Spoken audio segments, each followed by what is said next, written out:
성경이 66권이 되어 있는데 이사야서가 66장이고요. 39장까지가 이제 구약적인 그 메시지라면 오늘 40장부터 이제 신약 그 3927이잖아요. 구약 39권, 신약 27권이니까 40장부터 66장까지가 신약의 놀라운 예언들을 이제 다 담아내고 있습니다. 저는 보면서 진짜 놀랍다. 뭐 감탄밖에 안 나오더라고요. 구약 성경에 한 권에 이렇게까지 신약의 그 모든 면들, 뭐 모든 면들이라고 표현하면 어떨지 모르겠지만 아무튼 거의 대부분을 다 포괄한 선지서는 제가 생각하기에는 이사야밖에 없는 것 같아요. 다른 성경은 다 이렇게 부분 들어 있습니다. 예수님의 이러한 면, 또 뭐 이러한 면. 그런데 이사야서는 뭐 다음 주까지 보겠지만 뭐 거의 전체가 다 들어 있습니다. 뭐 저도 뭐 이사야서가 뭐 다 이해됐다라는 것은 아니지만 아무튼 제가 그동안 봤던 것 중에서 제일 많이 열려졌기 때문에 저에게 보여주신 만큼 여러분에게 함께 나누겠습니다. 아마 어떤 부분은 좀 어려우실 거예요. 하지만 이렇게 일단 들어놓으시면요. 나중에 성경을 읽다가 어느 때가 되면 지금 전하는 말씀이 생각이 나서 팍 풀립니다. 근데 그거를 모르면 여전히 미진하지만 지금은 이해가 안 돼도 들어놓으시면 한 10번 정도 통독하시면 이제 제가 드린 말씀들이 이렇게 열려지게 될 것입니다. 자, 이제 오늘은 40장부터 볼 텐데요. 그 40장은 신약 시대를 예언한다고 말씀을 드렸죠. 신약은 핵심이 따라합시다. 회복이다. 네, 회복이 신약이죠. 자, 1절 다시 한번 보면 이제 회복을 선포합니다. 너희의 하나님이 이르시되 너희는 위로하라. 내 백성을 위로하라. 여기 내 백성이 누구일지를 한번 생각해 보세요. 얼핏 보면 이스라엘 사람들 같습니다. 잘 이해하세요. 여기서 말씀하시는 내 백성이 누군지 잘 보셔야 돼요. 자, 2절. 너희는 예루살렘의 마음에 닿도록 말하며 그것에게 외치라. 그 죄의 노역의 때가 끝났고 그 죄악이 사함을 받았느니라. 그의 모든 죄로 말미암아 여호와의 손에서 벌을 배나 받았느니라 할지니라. 자, 이제 주의 백성이 회복되는 때를 이야기하는데 여기서 말씀하시는 주의 백성은요, 이제 구약에서는 이스라엘 사람들이 주의 백성이잖아요.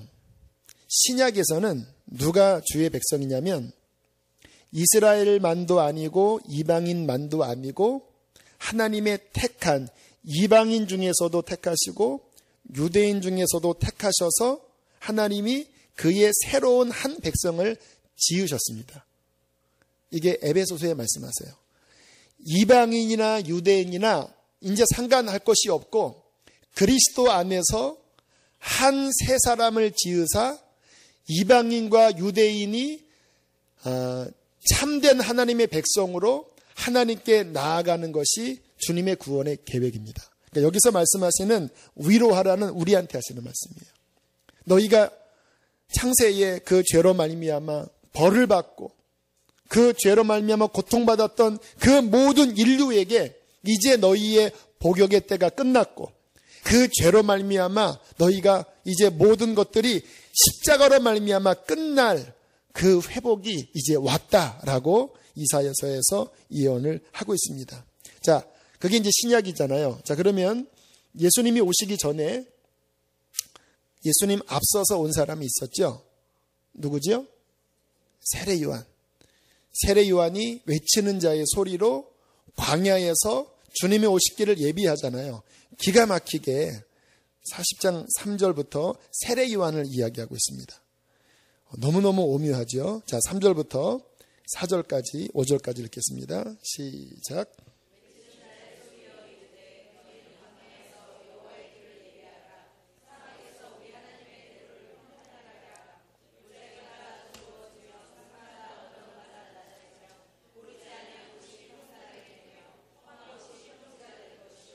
여호와의 영광이 나타나고 모든 육체가 그것을 함께 보리라. 이는 여호와의 입이 말씀하신 하나님의 회복의 영광의 빛은 예수 그리스도이십니다. 이제 그분이 빛으로 이 땅 가운데 오시면 그분으로 말미암아 하나님의 영광을 다시 보게 되는 거예요. 그런데 그 예수님께서 오시기 전에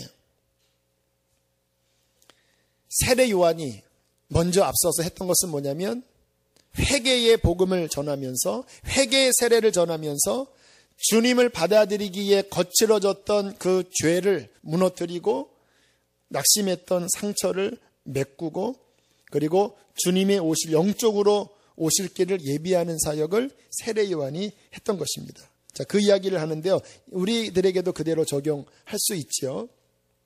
여러분, 언제든지 우리의 삶 속에 주님의 영광이 오시기 전에 세례 요한의 사역이 필요합니다. 회개의 사역이에요. 우리들이 정말 주님을 제대로 만나려면요, 우리 안에 주님이 들어오지 못하게 가로막고 있는 거칠어진 그 모든 죄의 담들을 주님 앞에 회개하는 평토 작업을 해야지만 우리 주님을 만날 수가 있습니다. 제가 예전에 알았던 한 그 자매에게 어떻게 주님 만났냐고 물어봤더니 그렇게 이야기를 하더라고요. 이제 언니 따라서 교회를 나왔는데, 이제 교회 다니면서 답답한 게 뭐냐면 남들은 기도하는데 이 생자는 기도가 안 되잖아요. 그러니까 너무 이제 답답한 건데요. 언니가 그러더래요. 좀 회개를 해봐라. 뭘 어떻게 회개해요? 10계명을 가지고 회개를 해봐라. 그래서 1계명씩 회개를 하기 시작하면서 성령을 받고, 그때 아마 방언을 받았나? 그러면서 주님을 만났다고 이야기를 하더라고요. 굉장히 인상적이었습니다. 회개를 할 때 영적인 문이 열리고 영광의 예수 그리스도를 만날 수 있는 것입니다. 자, 그렇게 이제 세례 요한의 사역이 일어난 다음에 그 이사야서 40장부터 끝에까지 보면 예수님의 사역이 아주 명확하게 나와 있습니다. 그래서 신약에 예수님에 대한 예언을 할 때 이사야서를 되게 가장 많이 인용을 했습니다. 특별히 여러분들이 이사야서를 읽으시면서 내 종이라고 나와 있는 표현은 대부분은 예수님을 가리켜 말씀을 하시는 것입니다. 자, 몇 군데 좀 찾아보겠습니다. 42장으로 넘어가세요. 42장. 자, 1절부터 4절까지 주님께서 어떻게 사역하시는지를 우리 함께 읽겠습니다. 시작. 내가 붙드는 나의 종, 내 마음에 기뻐하는 자, 곧 내가 택한 사람을 보라. 내가 나의 영을 그에게 주었은즉 그가 이방의 정의를 베풀리라. 그는 외치지 아니하며 목소리를 높이지 아니하며 그 소리를 거리에 들리게 하지 아니하며 상한 갈대를 꺾지 아니하며 꺼져가는 등불을 끄지 아니하고 진실로 정의를 시행할 것이며 그는 쇠하지 아니하며 낙담하지 아니하고 세상에 정의를 세우기에 이르리니 섬들이 그 교훈을 앙망하리라. 할렐루야. 자, 여기에 제 마음에 위로가 되는 부분은 뭐냐면요, 3절입니다. 상한 갈대를 꺾지 아니하며 꺼져가는 등불을 끄지 아니하시는 분. 예수님께서 2000년 전에 주로 다가가셨던 대상은요, 상한 갈대들이었습니다. 버림당한 자들, 죄인 취급받는 자들, 병자들에게 다가가셔서 그 갈대를 꺾지 않고 꺼져가는 심지를 끄지 않고 인자와 온유함으로 그들을 품으시면서 회복하신 분이 예수 그리스도이십니다. 그분은 지금도 동일하게 상한 갈대를 꺾지 아니하십니다. 꺼져가는 등불도 끄지 않고 상하고 지치고 고난 우리에게 다가오셔서 구원하시는 분이세요. 어제 뜻밖의 전화가 왔습니다. 전에 알고 있었던 신앙이 좋은 권사님이신데 이제 어떤 몸에 어떤 어려움이 있으셨어요. 그래도 저는 혹시나 했는데 어젯밤에 어제 낮에 전화가 왔습니다. 그러더니 목사님 기도 좀 해주세요 그래요. 목소리가 너무 힘든 목소리세요. 그래서 무슨 기도 제목이 있어요 그랬더니 그냥 기도해 주세요. 완전히 낙담해 계시더라고요. 알겠다고 기도를 해드리는데 제가 자꾸 무슨 기도가 나오냐면 예수님 우리 권사님을 주님의 보혈로 깨끗하게 씻어주세요. 주님의 보혈 한 방울이면 우리 권사님이 주님 깨끗이 씻어줄 수 있습니다. 그랬더니 남자분이 막 흐느껴 우시는 거예요. 막 복받쳐 우시는 거예요. 기도를 끝내고 하시는 말씀이 저 술 마셨습니다 그러시는 거예요. 마실 분이 아니신데 너무 힘들면 그럴 때 있잖아요. 근데 술을 좀 많이 마시고 너무 낙심이 된 거예요. 그래도 내가 명색이 누군데. 그리고 생각이 났는지 저에게 전화를 하셨길래 어떻게 해야 되죠 목사님? 하나님은 인자하신 분이십니다. 하나님께 나아가서 그냥 나를 불쌍히 여겨달라고 한마디만 하면 우리 하나님은 권사님 용서해 주세요. 그래도 될까요? 그럼요. 우리 하나님은 자비하신 분이십니다. 지금 당장 마가다락방에 가셔서 하나님 앞에 회개하시고 기도하시라고. 그러면 하나님은 그냥 넓은 품으로 품어주실 것이라고. 그런 분이 예수 그리스도이십니다. 우리가 넘어질 수 있지요. 우리가 쓰러질 수 있지요. 주님은 그때 우리를 정죄하지 않고 상한 갈대를 꺾지 않고 꺼져가는 심지를 끄지 않는 자비하신 하나님이십니다. 그 하나님이 계시기에 우리가 오늘도 이 자리에 서서 하나님을 찬양할 수 있는 것입니다. 자, 그 예수님은 4절에 보니까 십자가로 말미암아 어려움을 겪으시겠지만 쇠하지 않고 예수님은 낙담하지 않고 끝내는 세상의 정의를 세우겠다고 말씀을 하셨습니다. 십자가와 부활로 승리하셔서 끝내는 만방의 구원의 빛을 비추시겠다고 말씀을 하고 계시는 것입니다. 자, 52장으로 넘어가 보세요. 52장. 자, 예수님이 어떤 분이신지 시간상 하나하나 다 살펴보지는 않고요. 굵직한 것들만 살펴보겠습니다. 52장. 자, 이사야서에 그 고난받는 예수님에 대하여 너무나 명확하게 나와 있습니다. 신기할 정도예요. 어떻게 이렇게까지 정확하게 하는지. 자, 52장 13절로부터 자, 15절까지 읽어보실까요? 시작.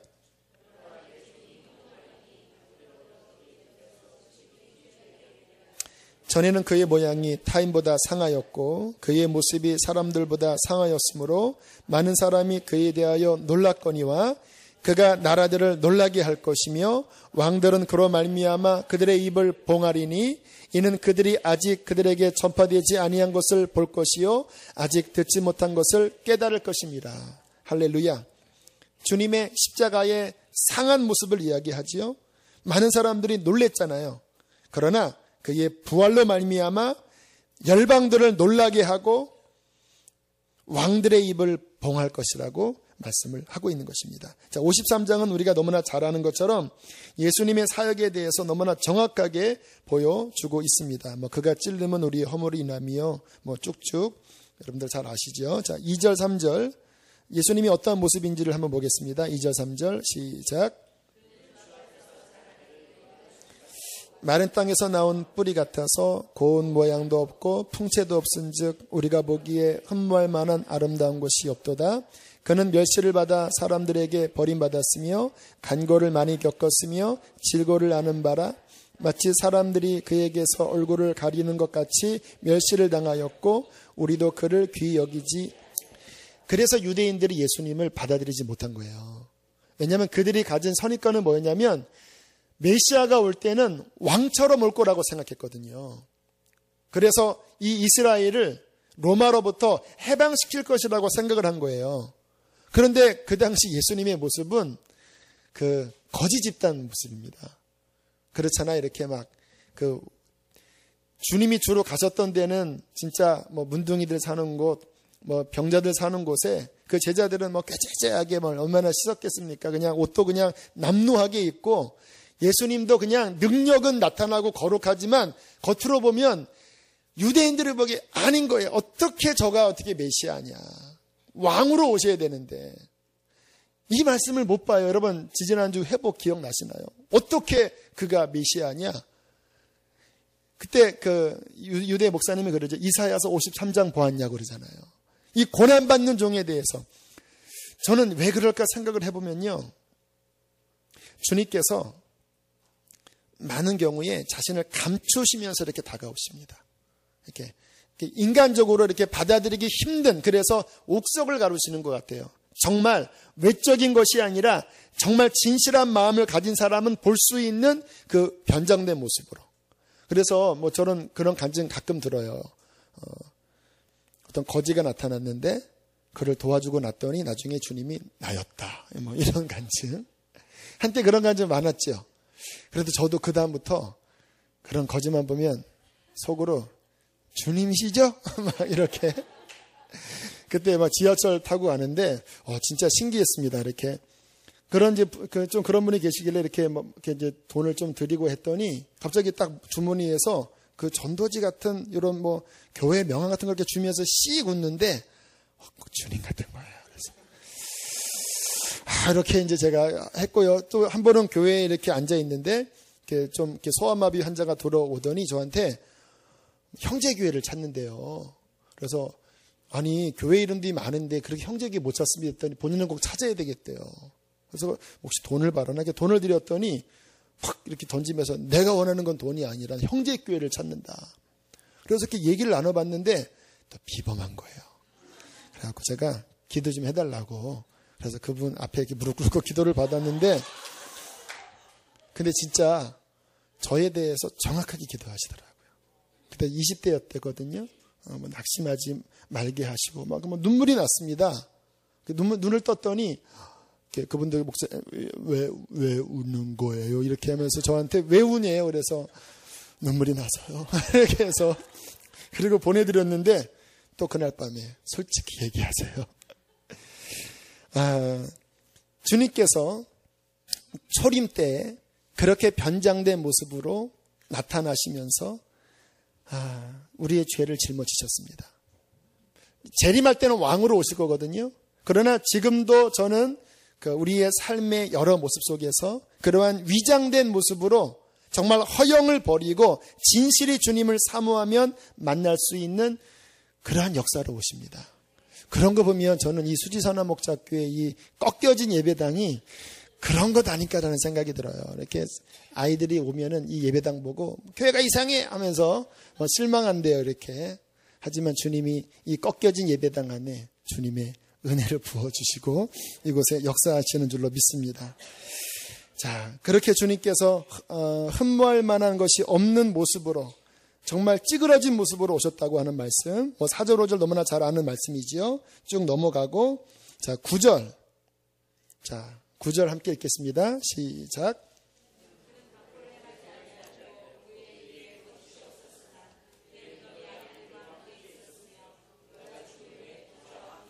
기가 막힌 거예요. 예수님의 부자의 묘실에 안치된 것까지 정확하게 예언을 하고요. 자, 이제 그 다음에 그 이후에 있는 하나님의 영광의 역사를 이렇게 말씀하십니다.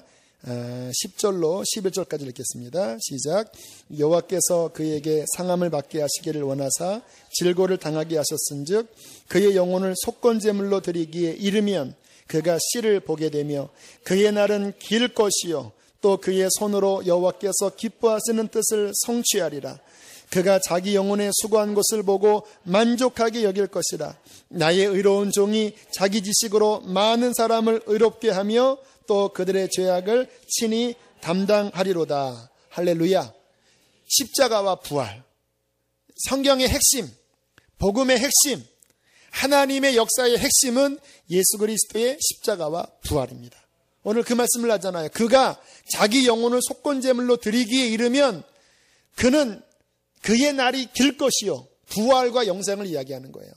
자기 영혼의 수고한 것으로 말미암아 많은 결실, 바로 우리 하늘의 미랄이 땅에 떨어져서 죽음으로 말미암아 많은 결실을 볼 것이라고 말씀하시는 것입니다. 회복의 역사, 예수님으로 말미암아 내 백성을 위로하라. 이제 너희의 복역의 때가 끝났고 나의 아들로 말미암아 십자가와 부활로 구원의 문이 열려서 하나님께로 들어가는 이 놀라운 은혜의 문을 우리에게 이야기하고 계시는 것입니다.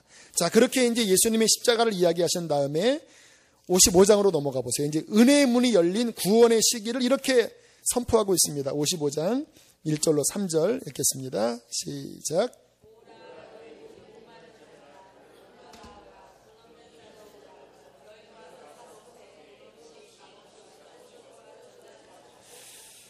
어찌하여 양식이 아닌 것을 위하여 은을 달아주며 배부르게 하지 못할 것을 위하여 수고하느냐.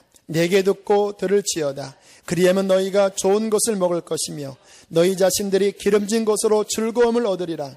너희는 귀를 기울이고 내게 나와 들으라. 그리하면 너희 영혼이 살리라. 내가 너희를 위하여 영원한 언약을 맺으리니 곧 다윗에게 허락한 확실한 은혜이니라. 할렐루야.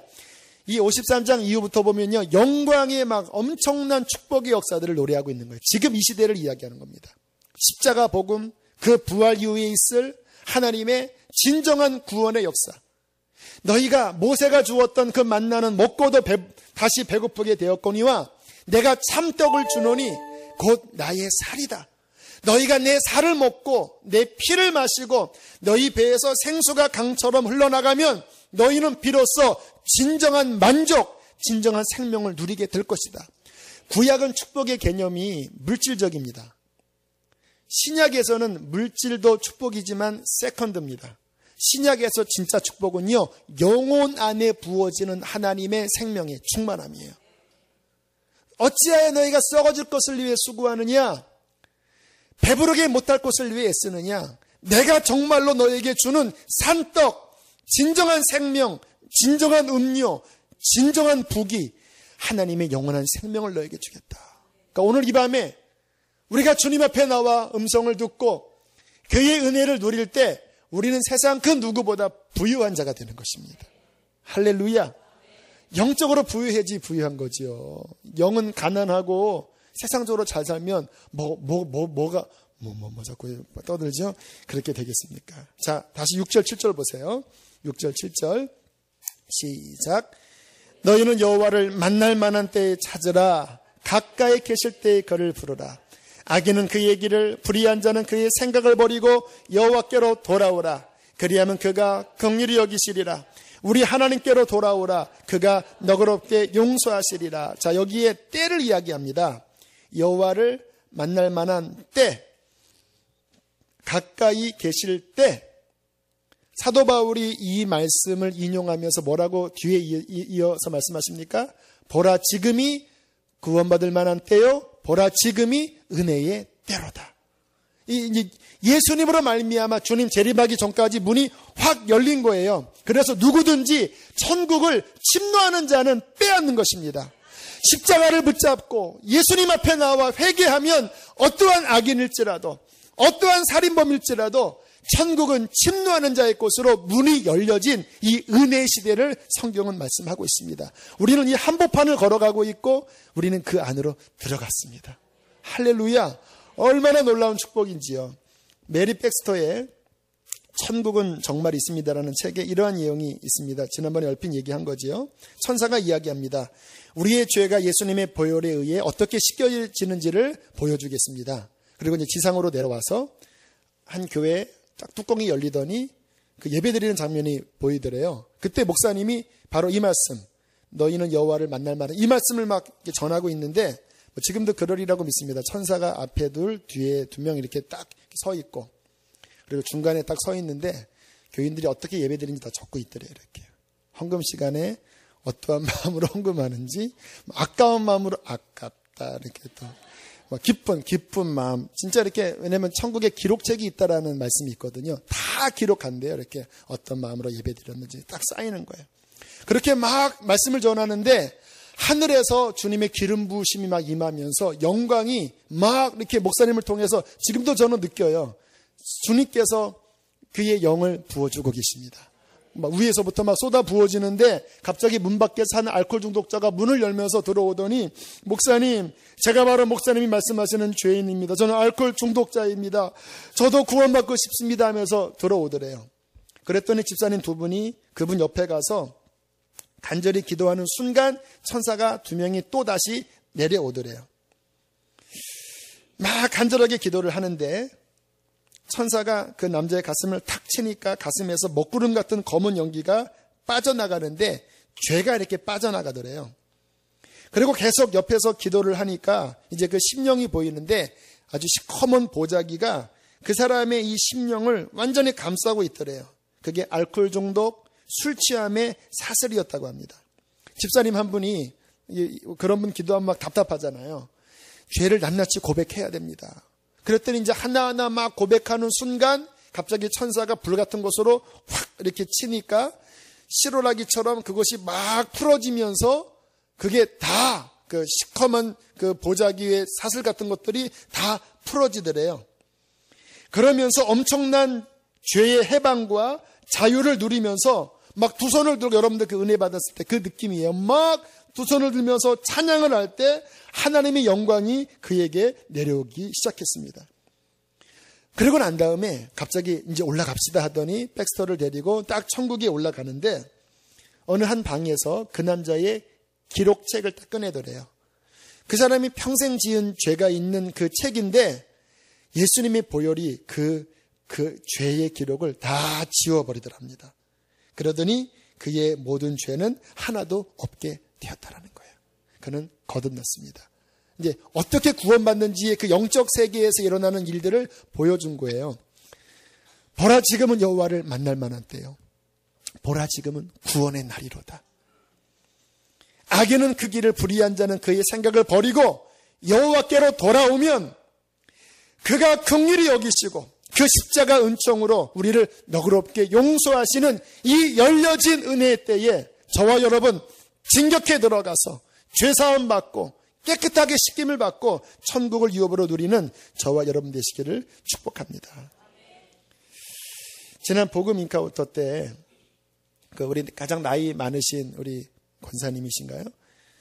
그 이제 남자 일반이 뭐 다 그런 건 아니지만 여기 남자 일반 계시나?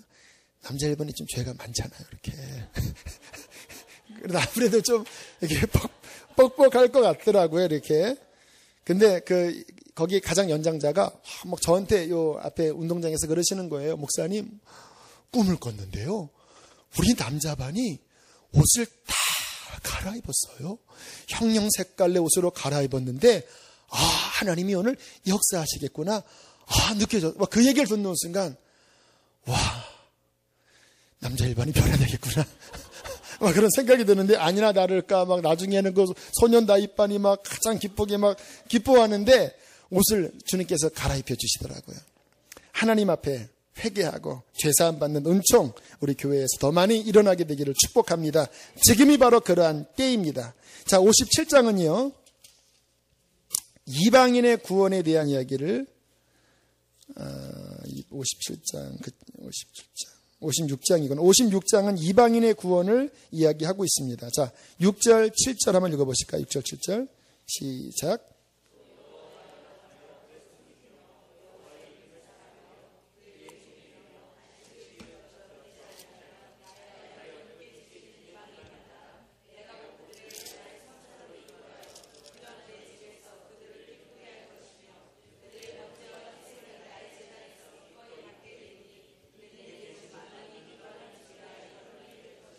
아멘.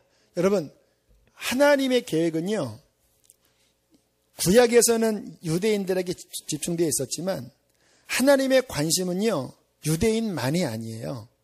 유대인은 제사장입니다. 그 말은 뭐냐면 그들을 통해서 이방인들에게 구원이 퍼지는 것이 하나님의 계획인 거예요. 근데 유대인들이 이 국수주의에 빠져서 배타주의가 됐기 때문에 결국은 버림받은 거거든요. 하나님의 마음을 모르니까. 하나님의 계획은 이제 십자가가 이루어지면 이방인들도 함께 그 약속에 참여하는 놀라운 문이 열려지는 것. 그게 주님께서 누가복음 24장에 보면 부활하신 다음에 제자들에게 뭐라고 말씀하시냐면 성경에 가리켜 이 회개의 구원의 복음이 예루살렘에서 온 민족에게 전파되는 그 예언이 이제 이곳에서 이루어질 것이다. 너는 성령의 능력을 받아서 온 열방에 가서 복음을 전해라. 그게 하나님의 계획이거든요. 그래서 이사야서에 보면 그 주님의 구원의 계획에 이 이방인들에게 구원의 문이 열려서 그들이 참 이스라엘이 되고 참 하나님의 백성이 되어서 그 은총을 누리는 것을 굉장히 많이 보여주고 있습니다. 여러분, 저는 이 주님의 지상 명령을 우리 교회도 정말 깨닫고 우리 교회 이렇게 생각하지 저는 않기를 바랍니다. 우리 교회는 시작부터 열방용이에요. 시작부터. 왜? 주님의 마음이 열방의 구원이기 때문에 우리들은 하나님의 계획대로 열방 땅끝까지 복음을 전해야 합니다. 자, 61장에 넘어가면 자, 이제 그 구원의 역사를 통해서 어떤 일이 벌어지는지 61장 자, 1절로 3절 말씀 함께 읽겠습니다. 시작. 잠깐만요. 자, 요 말씀 보려면요. 사도행전 1장 8절 기억하시면 돼요. 오직 성령이 너에게 임하시면 너희가 권능을 받고 예루살렘 온 유대와 사마리아까지 내 증인이 되리라. 자, 그의 영이 임해서 예수님에게 임해서 십자가와 부활이 이루어졌지만 이제 그의 지체된 우리들에게 임해서 무슨 일이 벌어지는지 우리 이야기 다시 한번 1절부터 읽겠습니다. 시작.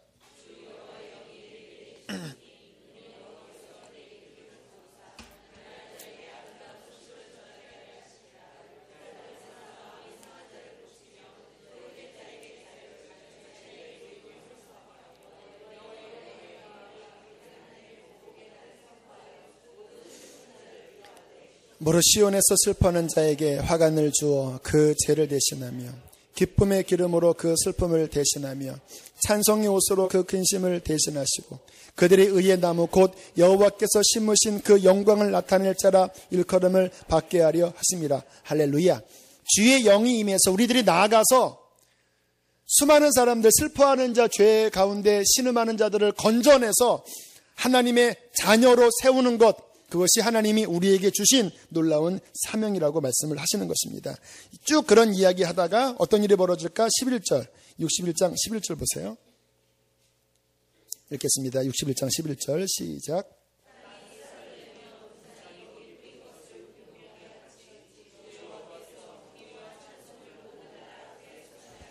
그렇게 복음이 땅끝까지 전파되면 마치 씨가 뿌려져서 땅에서 우물 솟아내듯이 세상 모든 곳에서 하나님 향한 찬송이 솟아나리라.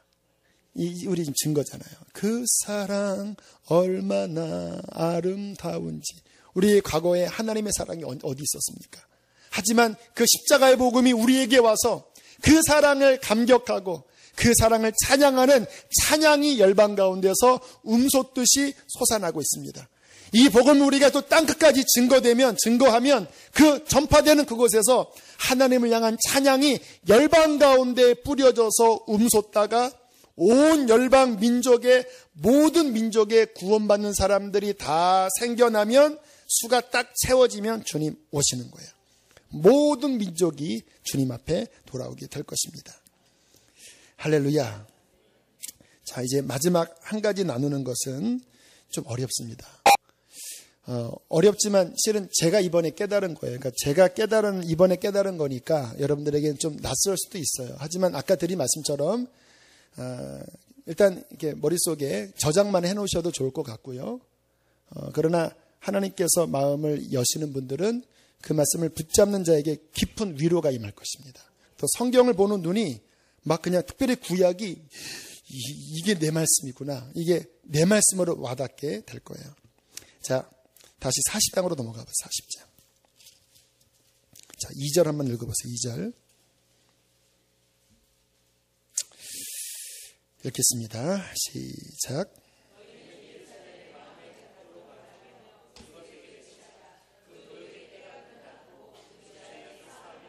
아멘. 거기서 보겠습니다. 자, 예루살렘에 대하여 위로하라고 말씀하죠. 예루살렘이 누굴까요? 성일까요? 이 이사야서에 보면 예루살렘에 대한 예언이 굉장히 많이 나옵니다. 보시면 알겠지만 제목을 보면 새로운 예루살렘, 예루살렘의 회복, 40장부터 66장까지 예루살렘에 대한 예언들이 직간접적으로 굉장히 많이 나와요. 예루살렘을 도대체 누구를 가리키는 것일까?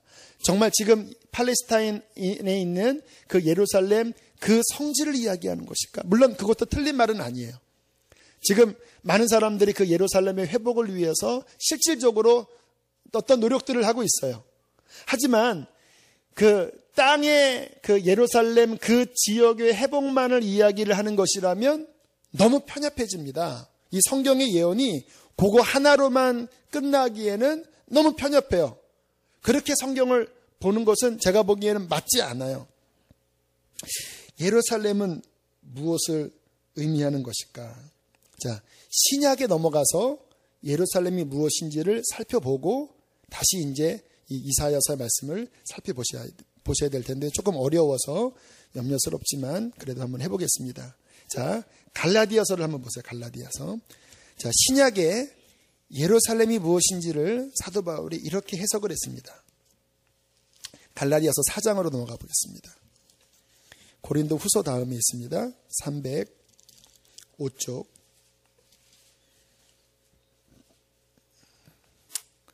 자, 22절 한 절씩 제가 풀어드릴게요. 요거를 가지고 이 안상홍 증인에서는요, 그 안상홍이 죽었거든요. 그 부인이 하나님이라고 하는데 바로 요 구절을 가지고 어머니 하나님 그러면서 뭐 그 부인 이름이 김길자인가? 아무튼 뭐 그렇게 이야기를 해요. 참 엉터당터 안 한 이야기인데 제대로 풀어드릴게요. 자, 22절 함께 읽겠습니다. 시작.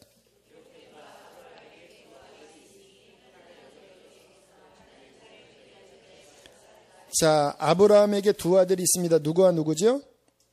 첫 아들 이스마엘, 둘째 아들 이삭. 자, 이스마엘은 누가 낳았어요? 하갈. 이삭은 누가 낳았어요? 사라. 본처인 사라. 이스마엘은 첩인 하갈. 자, 그런데 어떻게 비유를 드냐면 23절에 이렇게 비유를 듭니다. 23절 읽겠습니다. 시작.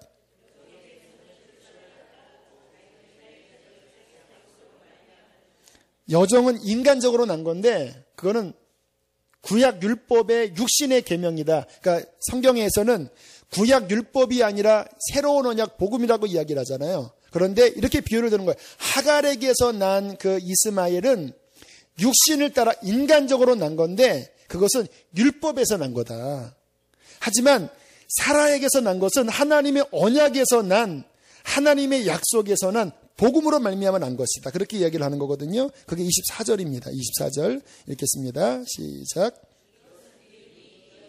두 언약이라 하나는 신의 산으로부터 종을 낳은 곧 하갈인데, 자, 그러면서 25절에 보면 이 율법의 하갈, 그게 비유거든요.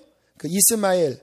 근데 뭐라고 이야기를 하냐면 25절 이렇게 이야기합니다. 읽습니다. 시작. 이 하갈은 아라비아에 있는 신의 산으로서 지금 있는 예루살렘과 같은 곳이니 그가 그 자녀들과 더불어 종노릇하고. 그러니까 지금 눈에 보이는 그 예루살렘은 육신에 있는 예루살렘은 진짜 예루살렘이 아니라는 말이에요. 그들은 여전히 종노릇하고 율법에 매여서 메시아를 알아보지 못하는 참 예루살렘이 아니라 첫 언약에 속한 율법에 속한 거기에 매여 있는 그 하갈로부터 내려온 것이 지금 눈에 보이는 예루살렘이라고 해석을 해주는 거예요. 그러면서 26절 이게 좀 번역이 좀 난해하게 됐습니다. 26절 읽겠습니다. 시작. 이게 이제 안상호 증의에서는 그 김길장과 누구와 이렇게 지금 언투당투 안 하는데 이게 무슨 의미냐면요. 제가 현대인의 성경으로 다시 읽어볼게요. 잘 들어보세요. 그러나 하늘에 있는 예루살렘은 자유인이었던 사라를 의미하며 그 예루살렘은 우리 모두의 어머니이기도 합니다. 무슨 이야기냐면 땅에 속한 예루살렘이 아니라 정말 하늘에 속한 참 예루살렘이 따로 있다라는 거예요.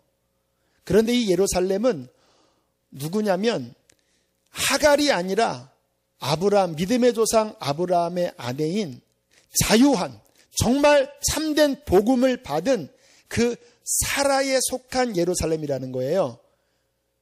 그래서 그것은 우리 신앙의 어머니라는 겁니다. 이 예루살렘이 우리 신앙의 어머니라는 거예요. 어렵나요? 아무튼 나중에 알려드릴게요. 어머니라는 거예요. 자, 그러면서 27절에 이사야서를 이렇게 인용을 합니다. 27절 읽겠습니다. 시작.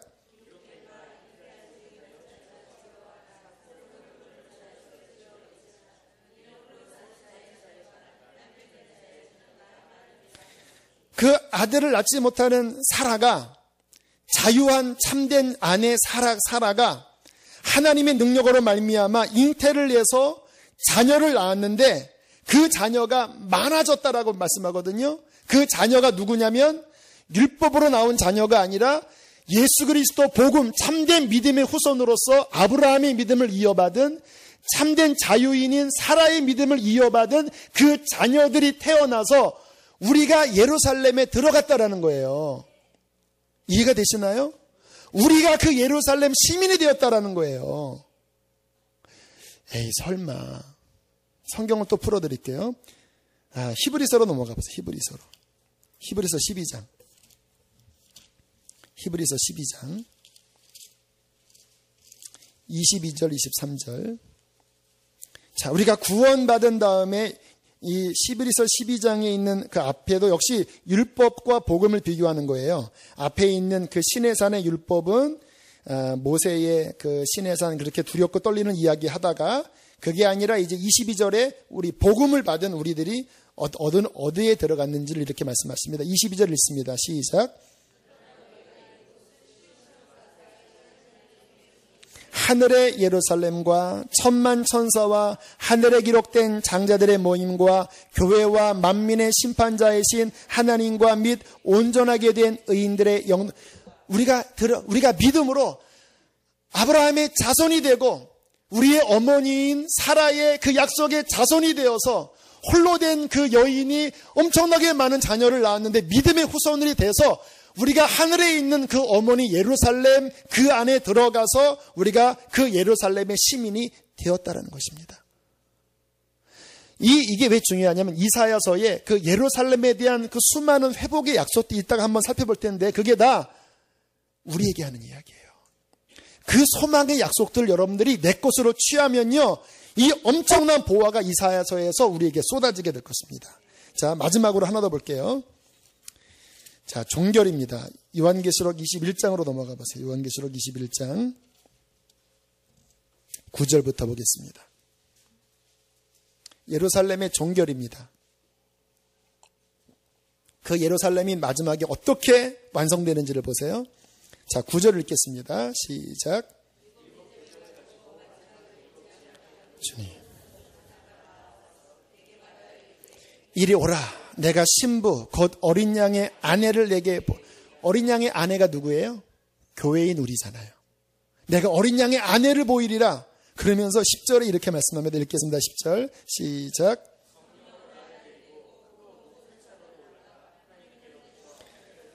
거룩한 성 예루살렘을 보이니 11절 하나님의 영광이 있어 그 성의 빛이 지극히 귀한 보석 같고 벽옥과 수정같이 맑더라. 구분이 되지 않아요. 내가 어린 양의 아내를 보이겠다. 산에 올라가서 하늘로부터 극한 영광의 예루살렘 성이 내려오는데 저게 어린 양의 아내다. 그게 예루살렘 성이라는 거예요. 그게 우리라는 거예요. 그 안에 우리가 있다라는 거예요. 할렐루야. 요한계시록 3장에 주님께서 빌라델비아 교회에게 말씀하셨나요? 내 하나님 성전의 기둥이 되게 하겠다. 우리가 그 예루살렘 성의 기둥도 되고 시민도 되고 어머니 사라의 그 품에 안겨서 참된 복음의 후손이 되어서 하나님의 영광을 회복하는 빛난 영광의 예루살렘이 되어요. 어린 양의 아내가 되어 영원히 하나님의 성으로 하나님께 영광을 돌리는 것, 구원의 완성입니다. 자, 그러면 이제 이사야서에 그 예루살렘 죄로 말미암아 회파되어지고 무너졌던 예루살렘에 대한 주님의 회복의 약속을 어떻게 하시는지를 자 보시면 우리 얘기하는 거예요. 자, 이사야 49장으로 넘어가 보세요. 이사야 49장 14절부터 17절까지 한번 읽어보세요. 이사야 49장 14절부터 17절까지 시작. 오직 시온이 이르기를 여호와께서 나를 버리시며 주께서 나를 잊으셨다 하였거니와 여인이 어찌 그 젖먹는 자신을 잊겠으며 자기 태에서 난 아들을 긍휼히 여기지 않겠느냐. 그들은 혹시 잊을지라도 나는 너를 잊지 아니할 것이라. 내가 너를 내 손바닥에 새겼고 너희 성벽이 항상 내 앞에 있나니 내 자녀들은 빨리 걸으며 너를 헐며 너를 황폐하게 하던 자들은 너를 떠나가리라. 할렐루야. 나는 너를 잊지 않을 것이다. 내가 너의 이름을 내 손바닥에 새겼고 너 예루살렘의 성벽이 항상 내 앞에 있게 할 것이고 악한 영이 떠나가게 할 것이다. 나는 너를 잊지 않을 것이다 말씀하십니다. 우리에게 하는 이야기예요. 52장으로 넘어가 보세요. 52장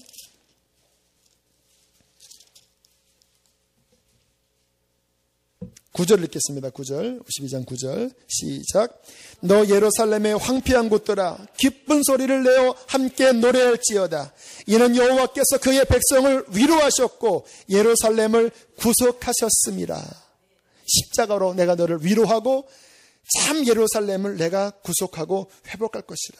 자, 이사야 60장으로 넘어가 보세요.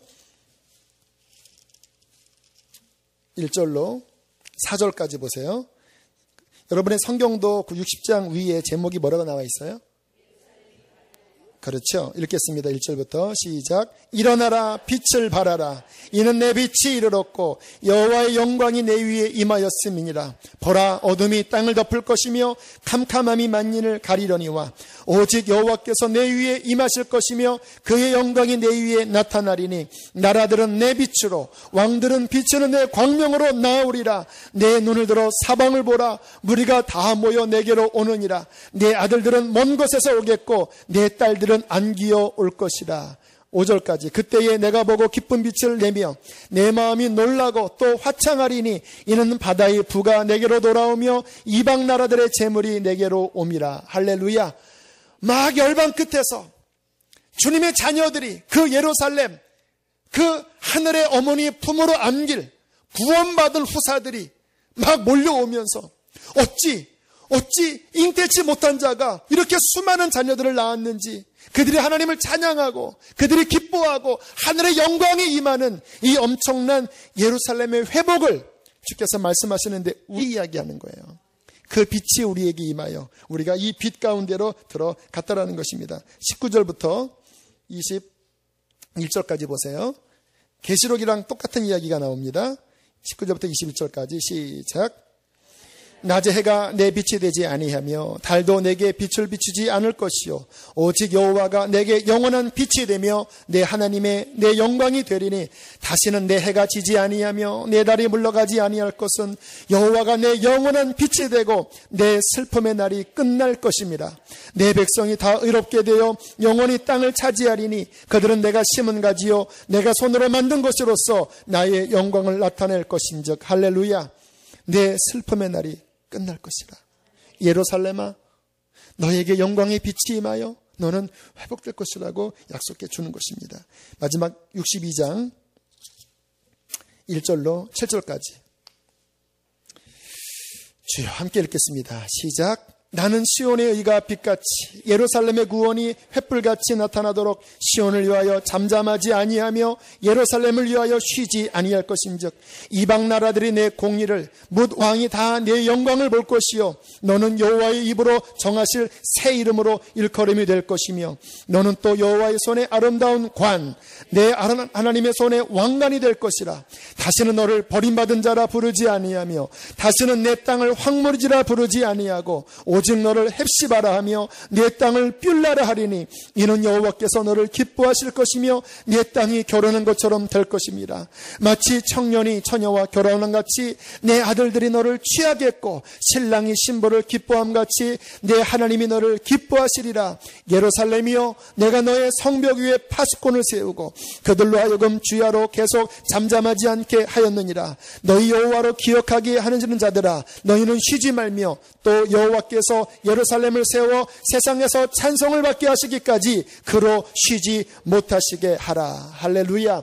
하나님이 우리를 향하신 열심이 얼마나 특심이신지, 우리를 향한 하나님의 계획이 얼마나 놀라우신지, 그 사랑 얼마나 아름다운지, 그 사랑 얼마나 나를 부욕해 하는지, 그 사랑 얼마나 나를 기쁘게 하는지, 너를 뷸라라 하리라.